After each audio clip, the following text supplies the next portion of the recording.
दयाळू गाय. एक गाय असते. ती खूप प्रेमळ असते.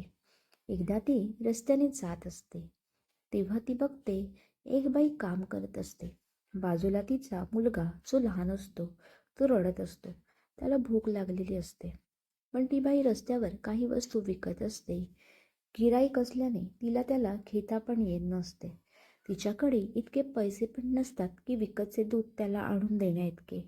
त्यामुळे जोपर्यंत ती काम करत नाही तोपर्यंत ती जेवू पण शकत नाही, अशी तिची परिस्थिती होती. तिचा नवरा एका ठिकाणी कामाला होता.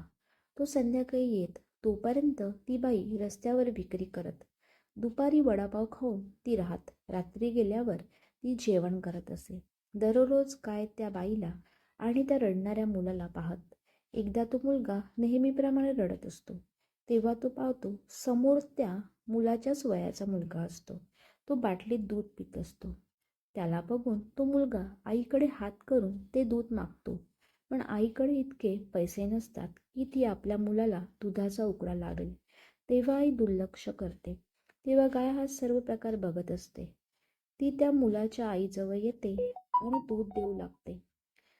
त्याची आई प्लास्टिकची भांडी विकत असते. तिच्याकडे आज योगायोगाने एक पातेले असते. ती ते पातेले गाईच्या जवळ ठेवते. त्यात दूध जमा होते. त्यानंतर ती गाय निघून जाते. त्या मुलाची आई स्टोव पेटवते आणि त्यावर दूध गरम करून त्या मुलाला देते. तो मुलगा खूप खुश होतो.